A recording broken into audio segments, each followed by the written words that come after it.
and Jen, who I've had the pleasure of talking to many times in the past. I have to say, when I first interviewed Jen, she was a little nervous about coming here. She's like, well, I'm coming to the bookstore from Israel. Is it going to be okay? And I was like, it's going to be fine. No, there are events like this all the time in LA. It's okay. I mean, not good. Maybe I shouldn't have said that. Anyway, we're all good. So far, so good. Everything's great. Okay. Everything's great. Okay, I'll stop talking. Can I ask a question? Okay, let me read your bios. Okay. Jennifer Lang is a San Francisco Bay Area transplant in Tel Aviv. In September 2023, she gave birth to her first book, Places We Left Behind. Model, please. A memoir in miniature. In October 2024, she landed a Yogi's memoir in Pieces and Poses into a Different World. Both books are unconventional, very Jewish, Israel-centric, and true. Her writing focuses on identity, voice, faith, belonging, and home. A graduate of Vermont College of Fine Arts, Jennifer has been teaching yoga for over 2 decades. Would you like to sample? No. I'm at Vermont College of Fine Arts. Oh, okay. And served as an assistant editor at Brevity Journal for several years. Lisa Niver, renowned for her award-winning memoir, Brave-ish, One Breakup, 6 Continents, and Feeling Fearless After 50, is a seasoned travel TV host and celebrated writer. Having visited over 100 countries, she inspires wanderlust seekers globally. With her captivating storyteller and videos on her YouTube channel, I Am Inspired. Follow her upcoming escapades at WeSaidGoTravel.com. Tune into her enthralling podcast, make your own map, and connect on social media at Lisa Niver. Thank you so much for being here. Thank you, Zibby. Wow. I have to start. I have a goofy question. Oh. So I'm so short that I don't touch. So I'm wondering if I can take my shoes off and sit cross-legged. You would like permission? Is I that will okay? give you permission. Okay. All right. It's really awkward to have your legs hanging like that. Your socks match the chair stripes. So there you go. Very simple. It was meant to be. We want you to be comfortable. Are you comfortable? Good. Thank you. It was so lovely to have all of you here. And of course, we knew we were coming to Zibby's Bookshop, but we didn't know we were coming to be here with Zibby. So thank you. Thank you. Yay. Thank you for hosting us. I was here when my book first came out, and it's so exciting to be here in the other chair. So thank you. And I'm just curious, there's a writing conference going on. And also I know that a lot of people that show up here are writers. So just by a quick show of hands, who here is a writer? Oh, fascinating. And book authors? Okay. And what about yogis? Yoga teacher. Yeah, perfect. I thought there would be some. Okay, that's so great. So one of the things when Jennifer and I were talking about our books and what we have in common is we're really thinking about resilience and thinking about in this time, this bookstore has been a very safe place since the fires that happened here in Los Angeles.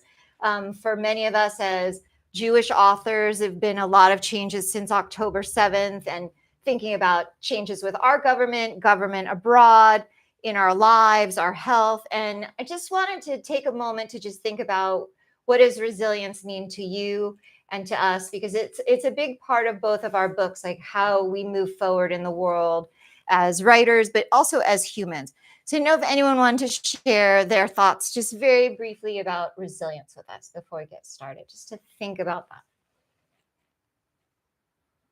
Yes. I'll go. I'm Andrea. Some people call me Fraser.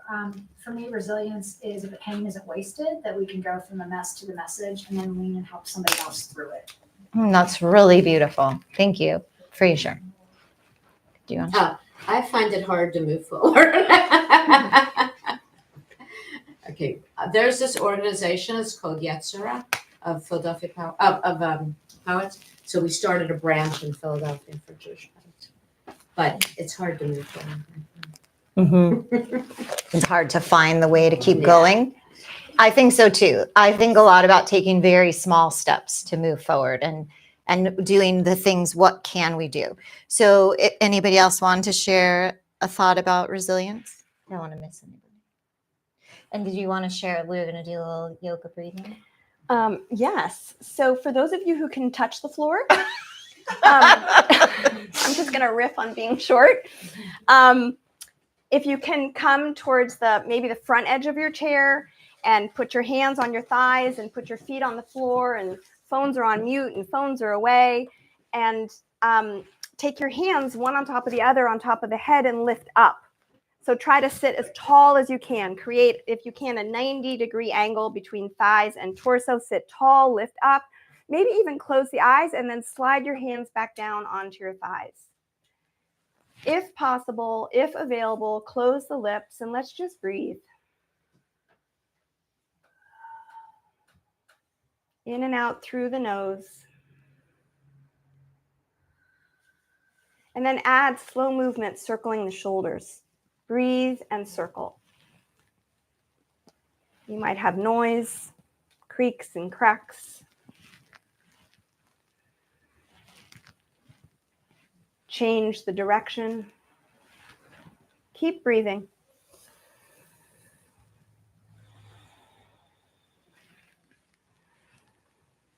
And then pause with your shoulders directly over your hips.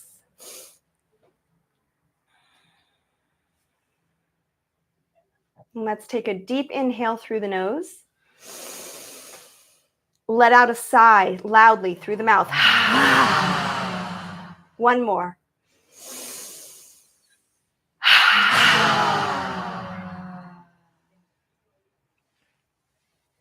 And when you're ready, open the eyes. Thank We'll go you. back to cross-legged. Good job, cross-legged.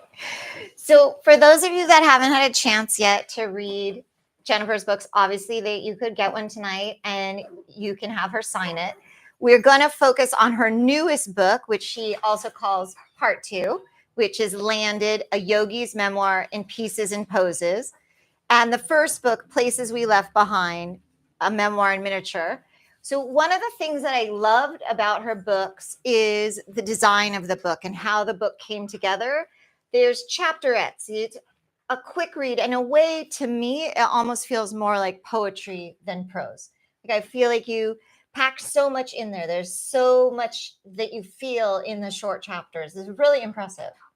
And the other thing that I liked about the flow of the book is there's the 7 chakras, and it keeps going back to Jennifer's first teacher, Rodney Yee, right? And I think that it's so interesting that yoga is really a character in her book. And I just was wondering if you could speak to us a bit about what the practice of yoga means to you and when you maybe first found the book. And I think you had a section you wanted to read for us. Can you give me the page number? Sure, 27. Okay, thanks. Thank you. Tessa, don't know where you went. Just taking pictures. Oh, okay. So thank you all for coming. Wow, I was here in February of a year ago, and it was this feeling of This Is Your Life, Jenny Friedman, which is Jennifer Lang, and it's just a repeat only, and some same people and some different, and just thank you. I first stepped on a mat in August of 1995. I think it was the week I turned 30 years old, all to say I turned 60 this August. And so yoga has been with me essentially for half my life. And I don't think I realized the importance of it until these books.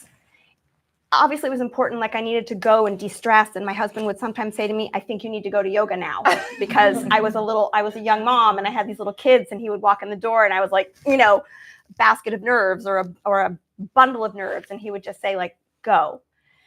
But it's so much more than that. I realized that the mat, the rectangular mat, contained the chaos of everything that I was experiencing as a young mom with little kids.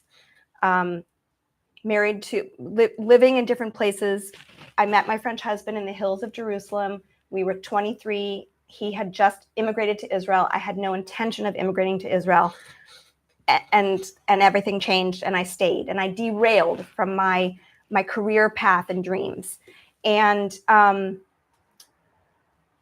add to it, he's French and I was American, and we ended up in California, and he was called Philippe. People couldn't understand his name, Philippe. It was like he was othered from the moment we landed. And on top of it, I was kind of home, like I was in Oakland, and I'd grown up in Piedmont. And in Piedmont, I had felt othered all of my life as a Jew in a very non-Jewish place. And when you don't have some of these issues resolved, or you don't realize they're issues, right? And maybe you're Mhm. married and you're young and you're stupid and you push these issues under the rug, which we were so good at doing.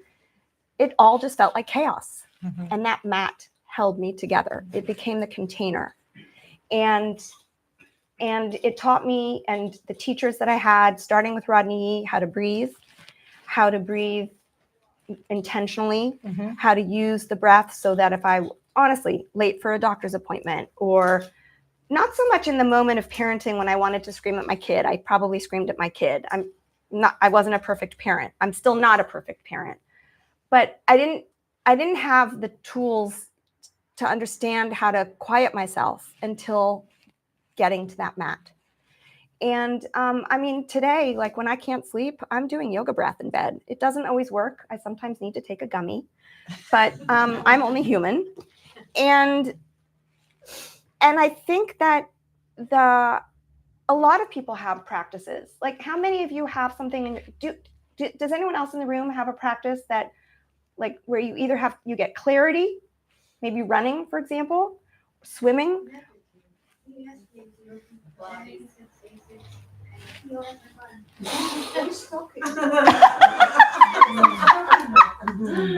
Is that Alexa? It's just because we disconnected. It won't do it. Okay, sorry. I thought someone was answering. There's a chair. We get clarity. We get quiet. We get. I've had whole passages, whole paragraphs come to me while I'm on the mat, where I've come out of yoga class and I've raced to the reception desk to ask for pen and paper to write before I have to drive home and forget what I just experienced. That incredible clarity. Mhm. So it's that. And so there was no way I could leave it out of the stories. So, I actually think I'm going to read here about stepping onto the mat that first time. Okay. Why don't you read in that book first? In which book first? Just what you're doing. Yeah, no, but it would help if I had my book up here with my, what do you call it? It's in my backpack. I forgot. It's my first time forgetting. It's okay. It's okay. We'll yoga breathe. Root and reach. Root and reach. 6 weeks after we settled in Oakland, a mile Thank from you. my parents, I start a job in the marketing department of the San Francisco Jewish Federation and enroll in a beginner's class at Piedmont Yoga Studio. 50-odd men and women squeeze mat to mat. The teacher tells us to stand tall like mountains, to press down through our feet, to anchor ourselves. He says it as if it's simple, as if feeling the earth below is possible.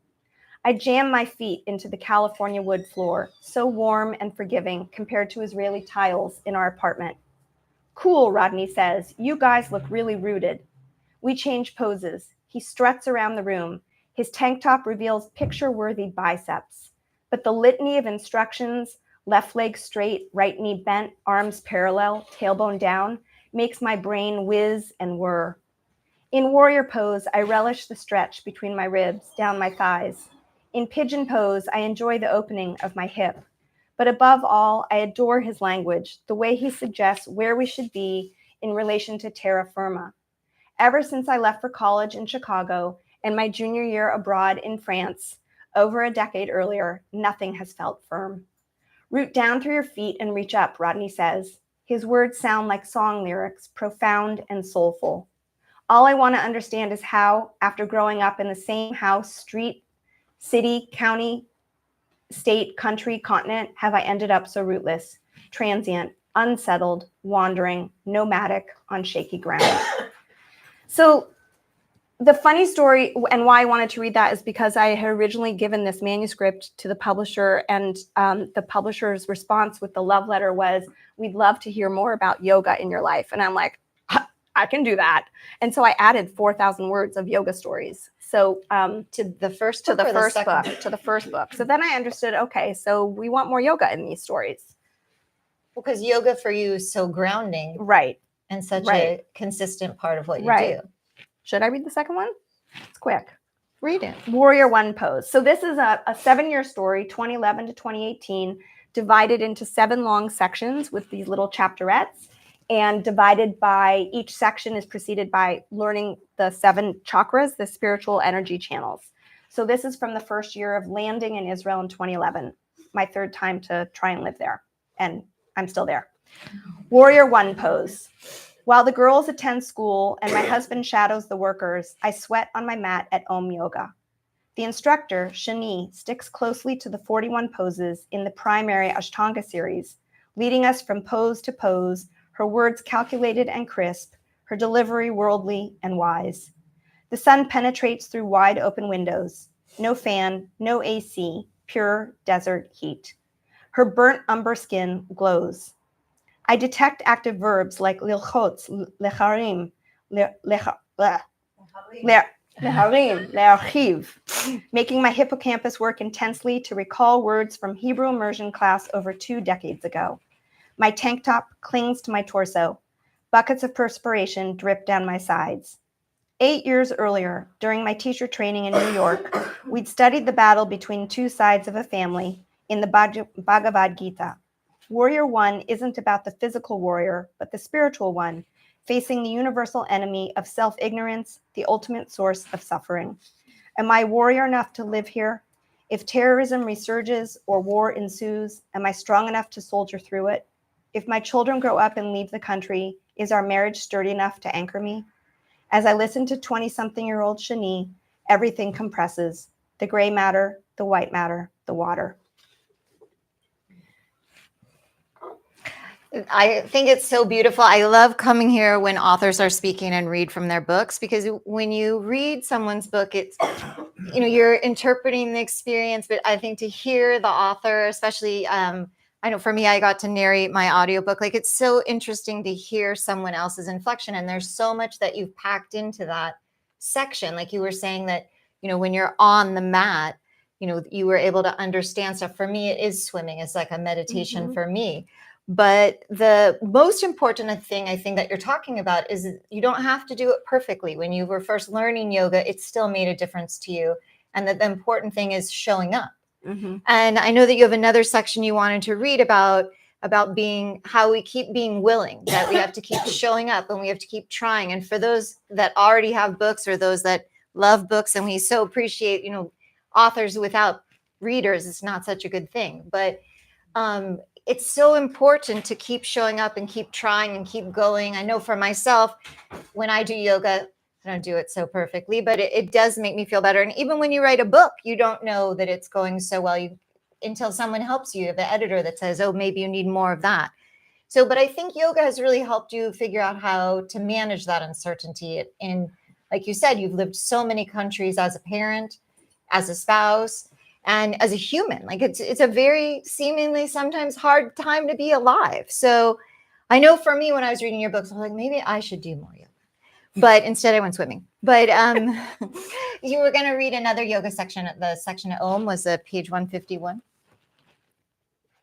Share with us. And you want to talk a little bit about, do you feel less uncertain when you step on the mat?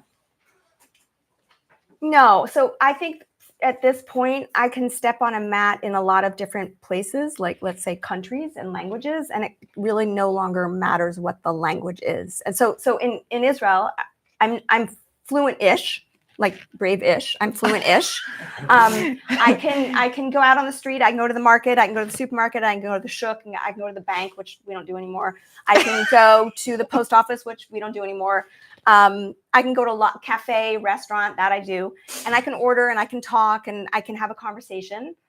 I cannot listen to the news and understand. It's like a passive voice that I think I didn't learn in Hebrew class. It's a lot of military terms that I didn't do the army. I don't know those terms. I can go to the movies and to theater. I can walk it in Hebrew and I can walk out and say to my husband, okay, I think I understood about 20 to 30%, or on a really good night, 80. But it isn't usually more than that. That said, I can go to yoga class, close my eyes in Hebrew, and just participate. Yeah. And it's really cool. And it's cool in the brain.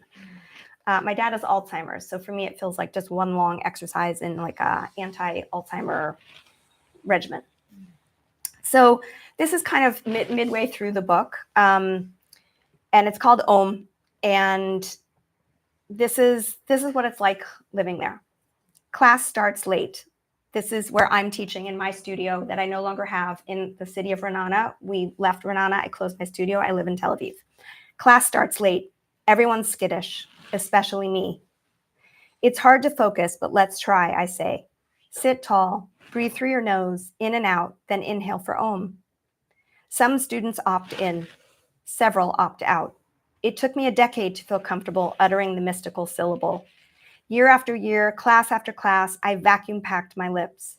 Did the ancient Sanskrit letters, dating as far back as 1200 BCE, mean anything beyond the universal sound of vibration to others? So complicated for me, so close to the foreign language of prayer in my religion, so similar to Amen. Eventually, I started chanting it after an Anusara instructor pumped his accordion box and led us in 3 consecutive rounds, creating a harmonious wave that made my throat constrict after he described it as, "This eternal world is all, what was, what is, and what shall be." In my studio, I ponder how we practice when we harness control over our mental fluctuations, when we try to change our thoughts and patterns, when we accept that our attitude towards events and objects and people is what binds us or frees us, not the events, objects, or people themselves. When we recognize that the biggest hindrance to our personal development is our own perspectives and prejudices. An air raid siren pierces the air. We dash into the shelter, where my students frantically dial children and spouses and wait until we hear a far-off muted boom. After several sirens over the past weeks, we know either a missile has landed or the Iron Dome has felled it, causing fragments to fall from the sky. The loud boom indicates it's safe. The danger has passed. I open the door. We return to our mats. No one speaks. It's difficult to assume the teacher's role, but these women expect me to lead them, to help them experience the magical mind-body connection of this 5,000-year-old practice. We sit, facing each other, and close our eyes. In Sanskrit, yoga means yoke, the union of the individual spirit with the universal spirit. How apt to teach it here, where the personal is forever entangled or yoked with the political, where hamatsav, the situation, is every citizen's birthright. But just because I was certified to teach, what right did I have to tell anyone in this room to soften, certainly not after sending their son or daughter to their army unit or their spouse to reserve duty? I slug air. Inhale for Om, the lulling sound representing every sound. As we join in the 3-part syllable, I feel the vibration pass from the back of my throat to the tip of my lips and push away the rest. So I think that's a good point to talk about being a Jewish author. And you spoke about that you understand quite a bit of Hebrew now. But when you're in Israel, are you considered an American author? Do they believe, or do you consider yourself an Israeli author? And here, how would you describe yourself? I know you raised in California. Yeah. So it's like such simple questions in a way and such long, hard answers. When I'm in Israel, I'm American. And when I'm in America, and especially California, I feel really Israeli. So I can start with the second part, which is when I'm here, I feel really Israeli. One, because if I'm driving, I like to honk at people if they're not doing what I want them to do in front of me. And my mom has made it very clear to me in Northern California that we do not honk here. But we honk in Israel, like we're it's this. So I honk. The other thing is that I say things directly to people, and I think that was always my tendency. I have longtime friends here who could vouch for me, possibly, that I was always like that. But in Israel, it's really acceptable. Like I just fit in that way. Uh-huh. Here, I think with like the birth of wokeism, if we can say, or being politically correct. I'm not quite sure how to phrase it, honestly. I feel like I can't be as honest anymore. I have to watch what I say.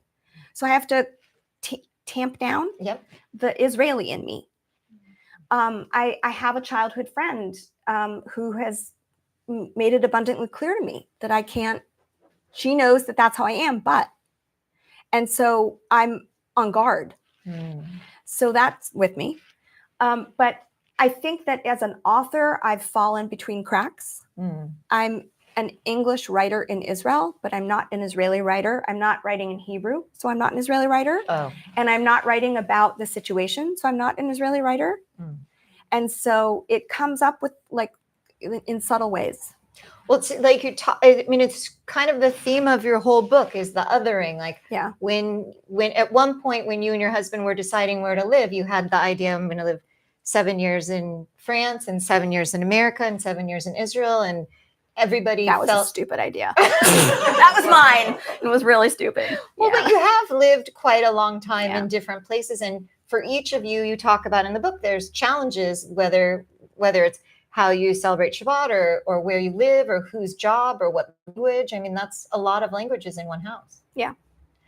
And I think another challenge of, are you a Jewish author, an Israeli author, an American author, is a challenge of memoir. So memoir is a hard way to write because it's nonfiction that's supposed to read like a novel. And it's a lot of work to make a story hold together in that way. And then you have all the travel in there. There's so many pieces happening. But like I said, I feel like I really felt with you in the book. I felt really transported in the book. I wonder though, for me, a lot of my story has always been about travel and living abroad and living on a cruise ship. And I wonder how you feel about all the movement and the unknown. Did that really help you grow, or did that, like, was that another character to you? Yoga, definitely the editors of the book recommended more yoga. What about more travel? Or was already baked in? I think it was already baked in because I think for me, there's an understanding in my marriage that the only way I can, there's several conditions I need to be at work for me to be able to really live in Israel and be happy. And one of them is I need to be able to know that I can get on a plane. It's a tiny country.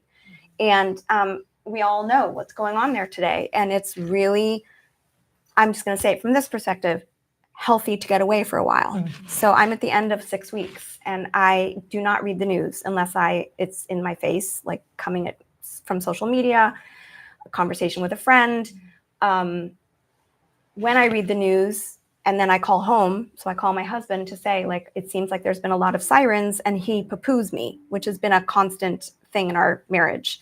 And I don't know, I no longer know like where the truth is, right? Which I think we're probably all dealing with the media.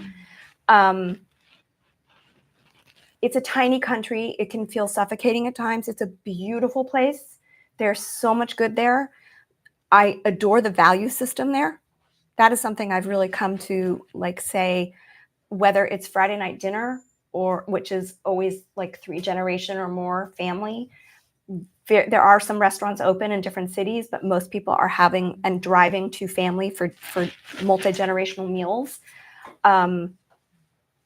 There's a slowing that happens every week on the Sabbath that I like kind of have a push-pull relationship with. Like I fight it, but I also appreciate it. Mm-hmm. I live 7 minutes bike ride from the Mediterranean. It's like pressing reset every time I'm there. But it goes hand in hand with some not good things, some hard realities. Really hard. And I need to be able to fly away sometimes to get space and to distance myself so that I can stay sane. So I stay off the news to stay sane, and I take time away from the country to stay sane. And I write. Yes, you do. 2 books already. It's so impressive. I would love to have so many books. It's amazing. So one of the other things about memoir is how do you make your personal story universal? And also one of the things is you chose to do a second book. So what do you think about this story landed makes it so relatable and universal, and what inspired you to sit down at your desk again and write more? So I don't want to repeat what I've already said about the books, but the thing is this was already written when this happened. So this was, I was looking for a publisher for this manuscript in, I think, 2021, when I found out that there were these creative nonfiction prose competitions for Flash, which this is not. And I started, and a friend encouraged me to look back at my earlier work and to link them by theme. And that is what this book is. Oh, Yeah. you didn't say that. I didn't know that. No, I know a lot of people don't know it, but then again, if you've heard me speak, you do know it. So I don't want to like dwell on it. But Okay. so it's not what anybody thinks. And in the end, it's amazing because this one came out first, and this is like part 1, and this is part 2. This is 1989 to 2011, Okay. and it's a marital search for home. But in answer to your question, it's a story of voice. So for me, this is a woman's story. This is 23, thought I had confidence. Clearly didn't, because I fell in love, and I fell in love, and I ceded my voice.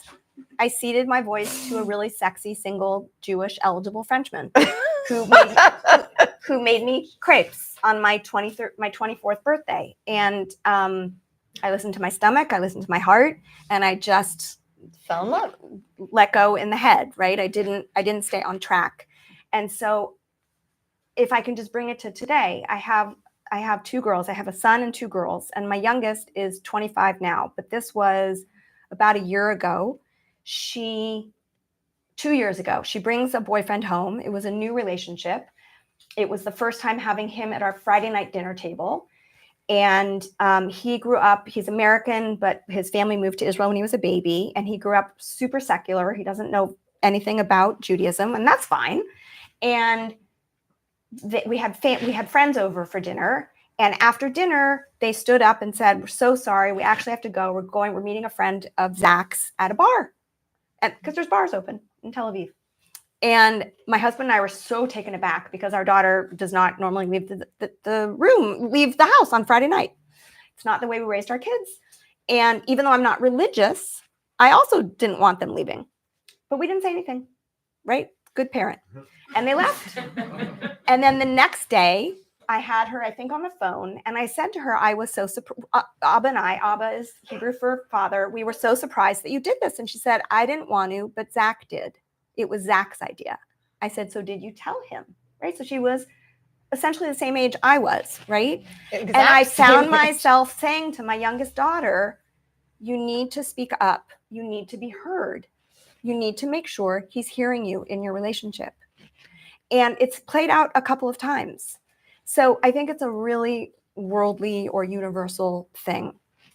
Landed is a story of coming of age and self-acceptance. And that just took me a lot longer than many of you in the room. Like a lot longer. I think everyone is evolving. I mean, when people ask me about my career, I say, remember the game Chutes and Ladders? Yeah. And I think that's a lot of the way people feel about their coming to understanding themselves. Yeah. So Yeah. I think that we all are finding our way and coming together and being more fluent-ish and brave-ish and self-composed-ish. So we probably soon need to take questions. So before we close and take questions, I just want to bring us back thinking about resilience and that really grounded breathing that we first did with our teacher. And one of the things that I really liked that was in your book was when you said, resilience isn't being strong.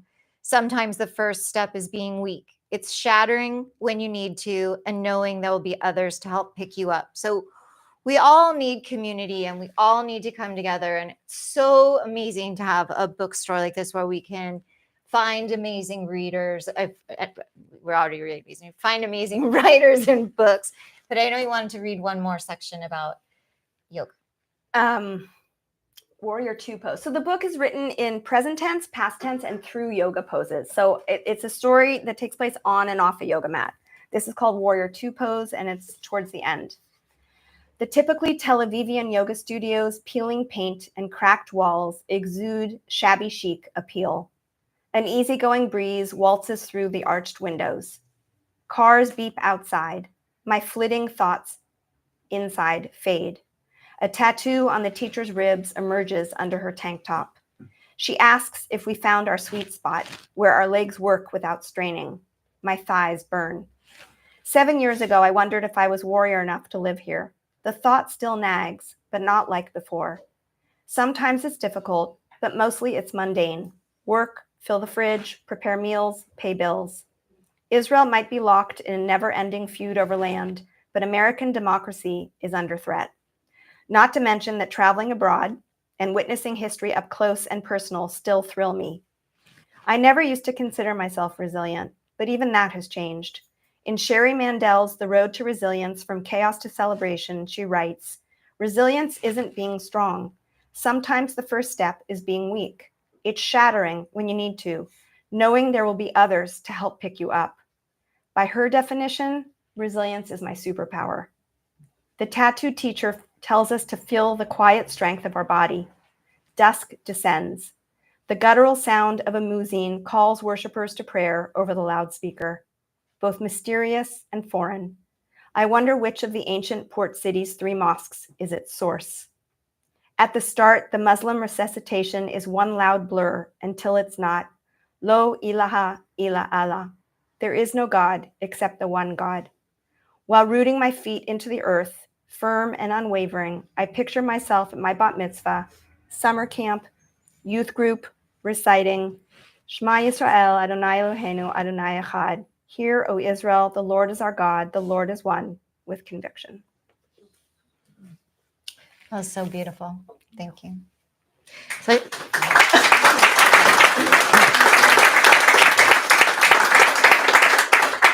Tessa, do we have time for a couple questions? Okay. Do we have any questions? Questions from the audience? Well, this has never happened. Yes, Sue? What's next? Is there a third volume? Thank you, Sue. So I am not writing another memoir. I have had enough of writing the truth. I am trying to free myself from that. And I am super inspired. You know, when you grow up and you grow older and your hair gets gray all the time and you start to think about your roots. So my Zeta, my grandfather, arrived in 1918 from Russia after fleeing the Tsar and anti-Semitism. And he came directly to Ellis Island to San Francisco because he had an older brother who had already arrived. And I look at my grandfather, my Zeta, as part of like the movers and shakers and the founders of Jewish San Francisco. He was in the Yiddish theater troupe, and he was in it with his first wife, Basia, who I think he knew from the old country. And they had a child, my half-aunt Lila. And when Lila was 2, Basia, her mother, my Zeta's first wife, said that she was in love with his best friend. They were all in the Yiddish theater troupe of San Francisco, Philip Bibel. And my Zeta granted her a quick divorce in Reno under one condition, that Lila stayed with him. And so Basia and Phil ran off to vaudeville in search of fame. And Lila, the 2-year-old, stayed with my Zeta in San Francisco, who was he sold shmatas. He sold clothing and things to the people in the outer line. I want to say like the foreign workers. What was the word? the immigrants and the migrant workers in the outer lying areas of San Francisco. And in 1932, my Baba arrived from Romania, the oldest of 6. And it was supposedly love at first sight at the train station. And he needed a wife really badly. And they married. And I'm not sure if the story is his voice, his first wife, Basia, and my Baba's voice. And there was always a relationship because Lila spent her childhood back and forth between the 2 houses. No one really wanted her all the time. Or if I want to tell it through Lila's point of view, who's no longer alive. So for right now, it's called In Their New World. Not a very sexy title. I'm working on that. Hi. Hi. I'm Rita Eichenstein, and we have connected with one another. I don't know if you remember. I definitely remember your name. Yeah. That's Yeah. on your face. So I was in Tel Aviv last June. We were going to get together. And I just was so busy volunteering and doing it. But I read this book and there was just echoes of my life. So it was like, wow, she's going through exactly what I'm going through, but I'm in LA and you're in Israel. And it's like, I felt like the title might have been almost landed, but not quite sure. Fascinating that you pick up on that. Along comes October. This manuscript was finished in 2016. Uh-huh. It found a publisher in 2022. What happened from 2016 to 2022 was revision galore. Okay? Lots of different iterations happening. Okay. Along comes October 7th, 2023. All for me to wake up October 8th of 2023 and to know that I see the world differently now. Like I get it now. And a friend played back to me after I cried my heart out saying, it's almost as if when you landed, you thought you had landed in 2018, it was a false landing. And now you've really landed. Amazing you picked up on that. Yeah. Yeah. No, I feel like we'll talk later. Yeah. But that's, very interesting. Yeah. So was the title done before? Oh, yeah. Okay. Years ago. So we didn't actually have time to discuss this, but the manuscript was done and signed and everything, and I had to reread it in January of 2024, and it was really, really, really, really, really hard, like really hard. And so I did some things to the manuscript to indicate to the reader that October 7th has happened. And one of those things that I did was I put a prologue in to dated January of 2024. And then I also have several instances through the book, not too many, where I have an asterisk and then you read at the bottom of the page, January 2024, and then something that's indicating that I'm looking through a different lens. Like this has happened. Yeah. I don't have a question, but I appreciate being here tonight. Toda. I have actually Kleenex. No, it's you said something, but I appreciate being here and hearing the story. I was born in Haifa, Israel, and I live in this country now for 45 years. My husband said, teases me, I'm more American than Israeli. No, I'm an Israeli because every day at least 3 people ask me if I'm French. I do not speak French. My accent will never change. I grew up speaking German because my mother fled Nazi Vienna in 1936. And my father fled Slovakia in 1939, ended in Haifa. Anyway, I have an accent, I have a mix. So I'm saying I appreciate you talking freely and telling the story, and it's wonderful because I feel safe here, but not outside.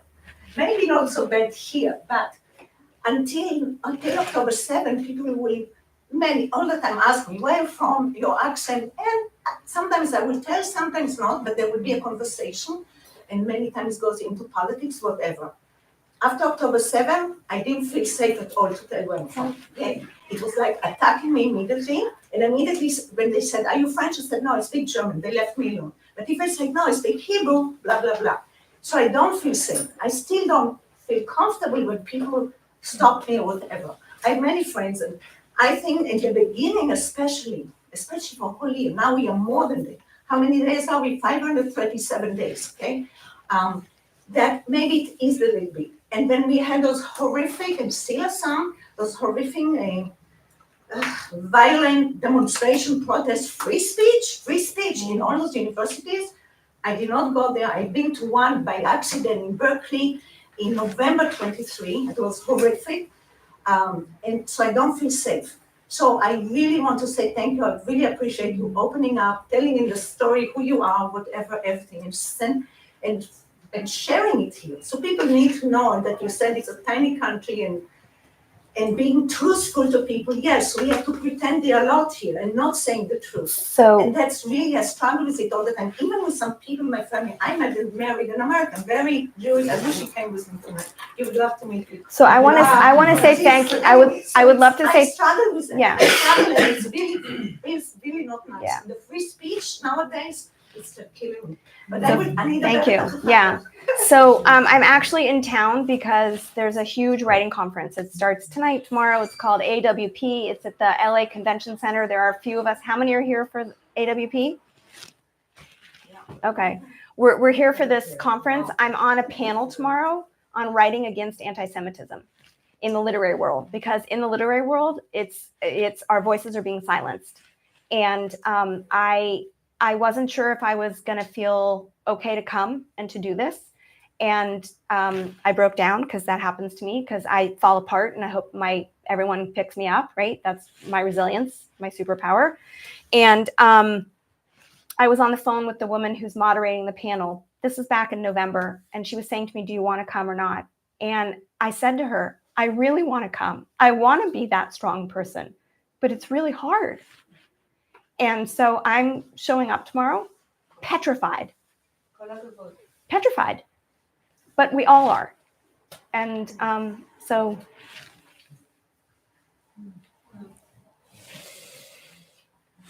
it's a lot of feelings.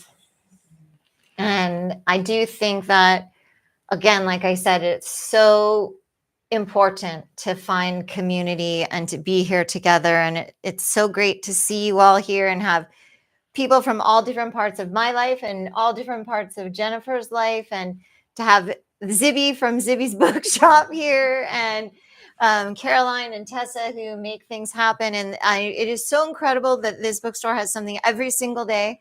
And Sue had to leave, but she's doing a panel here tomorrow night. So there'll be 6 people speaking here tomorrow, and just so great. And also just to remind everyone, we're so happy that you're here, but it's a bookshop, so you can buy a book and support your local small bookstore. And you can buy our books, we'll sign them, but you can buy anybody's book, we'll still be happy.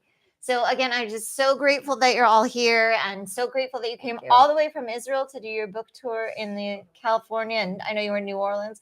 So thank you again, and thank you, Jennifer. And thank you.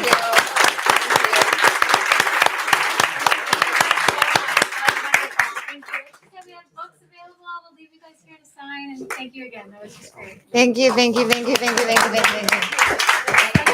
you.